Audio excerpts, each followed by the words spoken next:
I, 23F, found secretary fetish porn on my boyfriend's, 29M, phone after he told me about the new assistant, 25ish, that they hired for him at work, and I'm not sure what to do about it. Hey guys, so exactly like the title says, I'm worried my boyfriend might be fantasizing about his new assistant at work. A couple of weeks ago he told me that they hired a new assistant for him. The whole thing raised my eyebrows from the start just because he seemed excited about it. When I asked him why he's so excited, he said it's just because he's never had an assistant before and he never mentioned her again. The other day I saw him smiling at his phone pretty late at night, so I'm ashamed to admit I got a little paranoid and waited until he fell asleep to go through his phone. I didn't find any texts or anything like that, but I found a bunch of open tabs in his browser that were all office-themed porn involving a young secretary or assistant. I know what I did was wrong and I'm not supposed to snoop, but now I'm glad I did it. I normally wouldn't care that he's watching porn, but I can't help but be paranoid that he's thinking about her. I honestly don't know what to do now. I don't want to confront him because of the way I found out, and also because I might be wrong and it could be just a random fetish. Too long didn't read.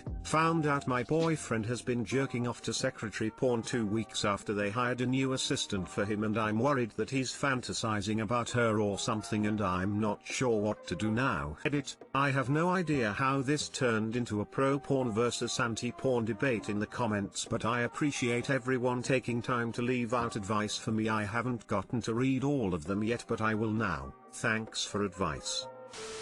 Fantasies are often amalgamations. I'd put money down he's turned on by the idea of fucking at work in general. Extremely likely the assistant thing is just a conduit for the real fetish, which is a power dynamic. I guarantee, if he could fuck you at his office, he'd do it in a heartbeat, and he'd consider that the best thing ever. Typically fucking the assistant over the office desk is much more about the office desk than who is bent over it, if that makes sense. I don't get why a lot of people are dismissing ops valid concerns. Call me insecure, but if my wife has a hot new assistant and she starts watching porn videos about that, I'd be a bit worried. It's because there are too many porn sick losers on Reddit. So we are selecting a biased population sample. These are the same people who defend child porn, and post it elsewhere on Reddit, so what do we expect? It was even worse a couple of years ago. The comments have gotten slightly better since. Girl, I don't know why so many people in this sub are blowing this off. I would be super hurt by this. Definitely bring this up to him. Most fantasies are fine, but the fact that this is tied to a new assistant which he will be closely working with for hours a day is a little worrying, especially if she is hot.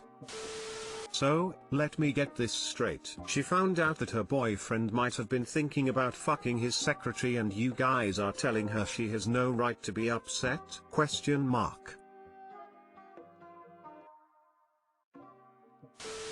My 19F mom keeps lying about little things to my dad. I still live at home BTW. I know my mom lies, everyone does, but as I've been getting older I've started noticing just how much she chooses to lie. Today, for example, I applied to get extra time on my exams because I was struggling to complete the work in time. I had a call with a disability counselor and figured out what accommodations I was qualified for. These included 50% extra time on tests, audio recordings of classes, and being able to present one-on-one with a teacher instead of in front of the class. Right after I got done the call, I told my mom all of this information. She said she was happy for me, and we discussed how nice it will be when class is in person again. When my dad came home about 30 minutes later, she told him a different story. She told him I only got 2 minutes extra time on my exam. I was shocked because why would I go through $25 in paperwork just to have 2 minutes? Told him that's not true and listed all the accommodations I chose to receive. She just said I never told her any of that and she thought I only applied for an extra 2 minutes. She acted shocked when I told her of all the other accomplishments I received, as if she was hearing it for the first time. She said she had no idea I even had other accommodations besides extra time. I said I told her 30 minutes ago, but she still insisted I never did. I reminded her that she was in the room during the call and she said she wasn't. Another example example is a couple nights ago. She came into my room and asked if I had any schoolwork for the night. Told her I had a quiz due at 11:59 p.m. and I was gonna study for it. Well, not an hour later do I hear her telling my dad that I failed the quiz because I slept through it. I had a nap earlier that day. I rushed downstairs and asked her why she would say that, and she said that I told her. But I never told her I failed the quiz because I slept in. I never failed the quiz because at that point I hadn't even started it. She just kept saying that she remembers me telling her that, and when I accused her of lying she got extremely upset and said she would never. I'm at a loss. I feel like I have to have a recording device just to prove what she says. She does little things like this all the time where she embellishes a story or tells my dad something completely different than what I told her. The things she chooses to lie about are so stupid and insignificant. I tell my dad she lies and he just tells me she has a bad memory and that she would never do something like that.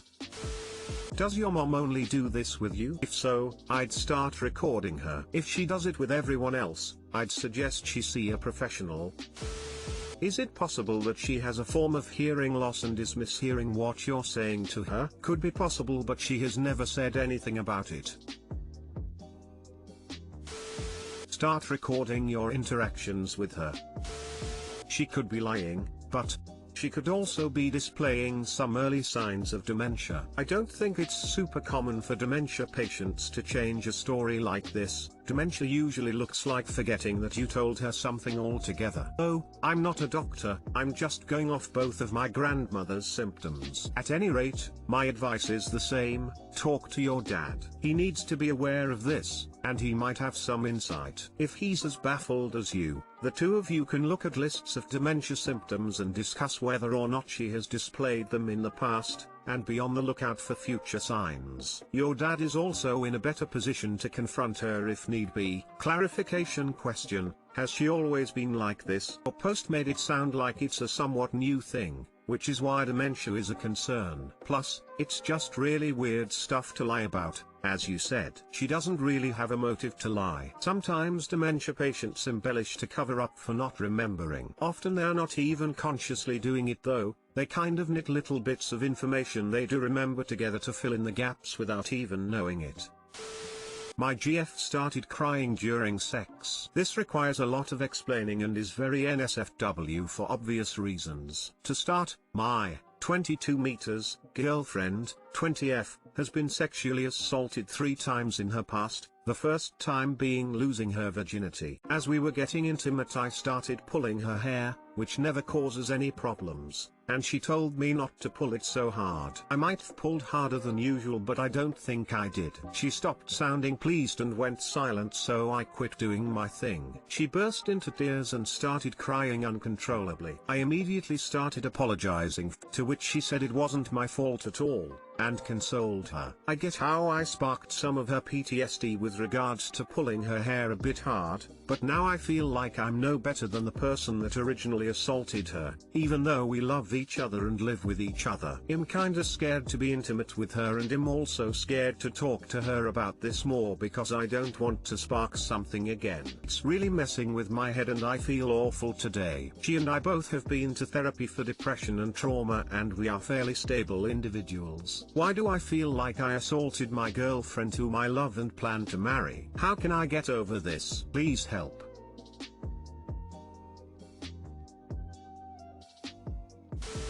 You handled this bow today. I fucked up Lily. You stopped, gave her space and supported her. There is nothing else you can do. Please don't not talk about it. It will only cause more anxiety around the subject. Talk about the subject freely and openly.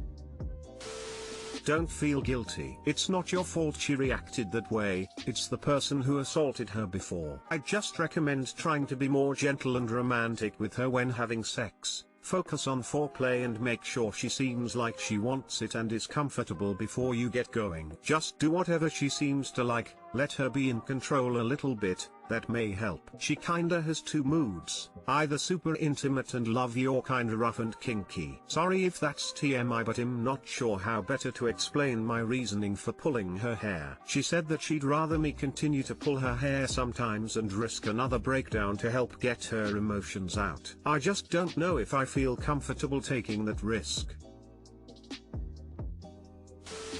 The most important part of aiding someone with trauma is acknowledging its existence and continuing support. Do not stop doing what makes her happy, don't be afraid, just be aware. Not only will that help her with the healing process, it will strengthen your bond with her. No longer becomes just her PTSD, it's both of yours. It's a long struggle, but it's worth it.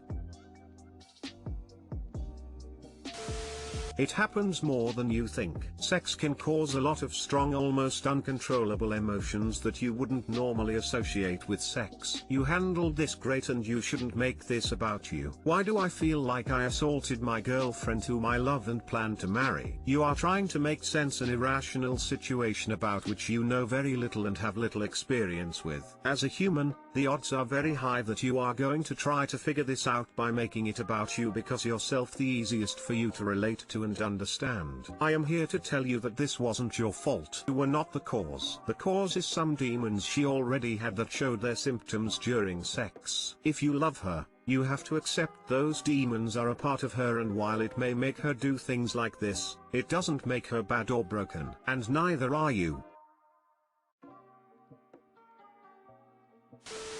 One of the best things for removing the power from triggers is to experience them in a safe environment. The emotions can become overwhelming, but the act of you stopping when she asked you to has helped to weaken the trigger response already. I can understand that it would be uncomfortable for you to be part of it, but if you learn a little about trauma and triggers you will see what I'm talking about here. The response she had is not about you and all about her. If you take it personally and start to avoid her, it might increase the shame surrounding the whole thing. Open, honest communication is necessary. Also, if you find out that being with someone who deals with trauma is too much for you, that's okay too. But you need to be openly communicating with each other about it.